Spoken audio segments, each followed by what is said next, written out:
cuando las almas del purgatorio vuelven de entre los muertos. Sí, a veces lo hacen. Deberíamos estar aterrorizados o agradecidos. A día de hoy no oímos hablar mucho del purgatorio, y es una pena, porque la mayor parte de nosotros tendrá mucha suerte si va allí en lugar de acabar directamente en el infierno. Y en el caso de que alguno se lamente del hecho de que Dios es malo o moralista porque manda a la gente al infierno, debería recordar que depende completamente de nosotros, habiendo usado el don del libre albedrío para decir a Dios no. Qué terrible, pero maravilloso don sería si una noche nos despertara la presencia de un familiar o un amigo difunto que nos pide oraciones y sacrificios y celebrar misas para salir del purgatorio. Y sobre todo, si ese alma sufriente dejara un signo permanente de manera que a la luz del día y para siempre desde ese momento pudiéramos saber que esta visita no fue una pesadilla provocada por el vino o por comer algo extraño en la cena. En la parábola de Jesús del hombre rico y de Lázaro, el rico Epulón desde el infierno reza al padre Abraham para que envíe a alguien entre los muertos para decir a sus hermanos que se arrepientan. Abraham replica: si no escuchan a Moisés y los profetas, tampoco harán caso de uno que resucite de entre los muertos.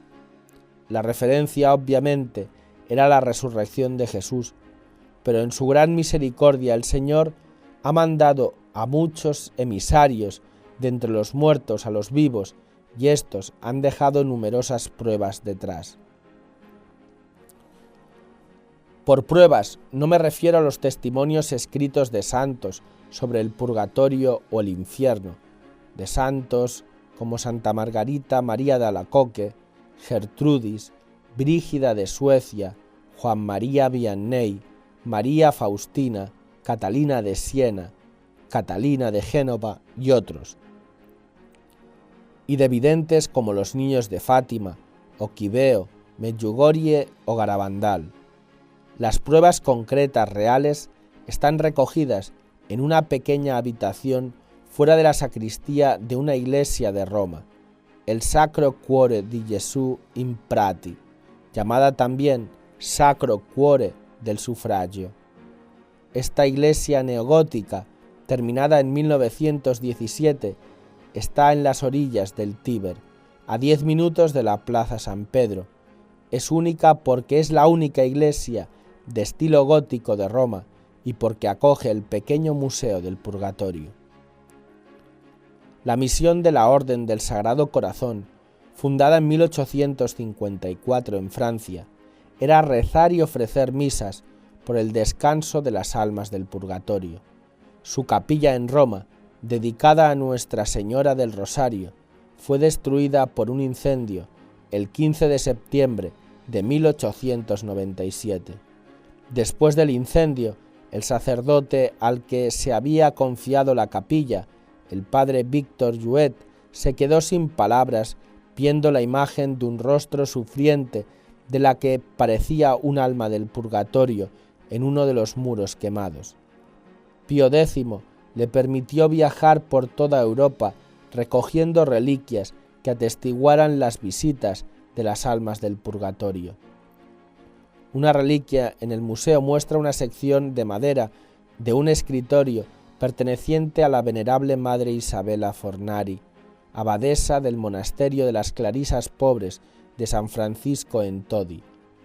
Madre Isabella fue visitada por el abad precedente, el difunto padre Pansini, de la Orden de los Benedictinos Olivetanos en Mantua, el 1 de noviembre de 1731.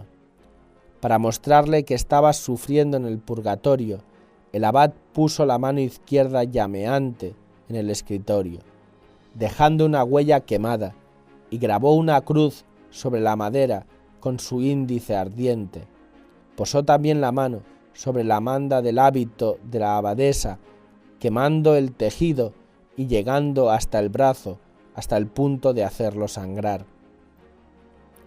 La abadesa refirió lo sucedido a su confesor, el sacerdote de la Santa Cruz Isidoro Gazata, quien le pidió que cortara las partes del hábito y donara el pequeño escritorio. Quedó claro que todo tenía origen sobrenatural. En 1815, Marguerite de Merle, que vivía en la diócesis francesa de Metz, fue visitada por un alma que se identificó como su suegra, muerta de parto 30 años antes, y le pidió que fuera en peregrinación al santuario de Nuestra Señora de Marienthal y que celebrara 2 misas por ella. Marguerite le pidió un signo y el alma puso su mano en el libro que Marguerite estaba leyendo, La imitación de Cristo, dejando la huella en la página abierta. La suegra volvió a aparecerse después de la peregrinación y de las misas para darle las gracias y decirle que había sido liberada del purgatorio. En 1875, Luisa Les Sénécal, muerta 2 años antes, se apareció a su marido Luis en su casa de Dutheil, en Francia, pidiendo sus oraciones. Dejó signos quemados de sus 5 dedos sobre el gorro de dormir como prueba concreta para su hija de la petición de decir misas por el descanso de su alma.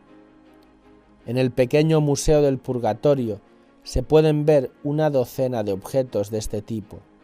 Estos ejemplos no tienen intención de aterrorizar y se pueden encontrar muchos más en los libros escritos por el jesuita francés del siglo XIX, padre Francisco Javier Schupp. Por ejemplo, en Purgatorio explicado, el jesuita escribía: dándonos una advertencia de este tipo, Dios nos muestra una gran misericordia.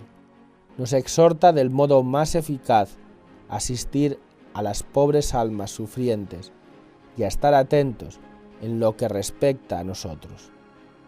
Aunque la Iglesia no afirma conocer la naturaleza del sufrimiento de las almas del purgatorio, los comentarios del Papa emérito Benedicto XVI y los escritos de Santa Catalina de Génova, sobre todo su Tratado del Purgatorio, son instructivos. La santa describió el purgatorio no como un lugar envuelto en llamas, sino más bien como un estado en el que las almas experimentan el tormento de las llamas interiores, reconociendo su pecaminosidad frente a la perfección de la santidad de Dios y a su amor por ellos.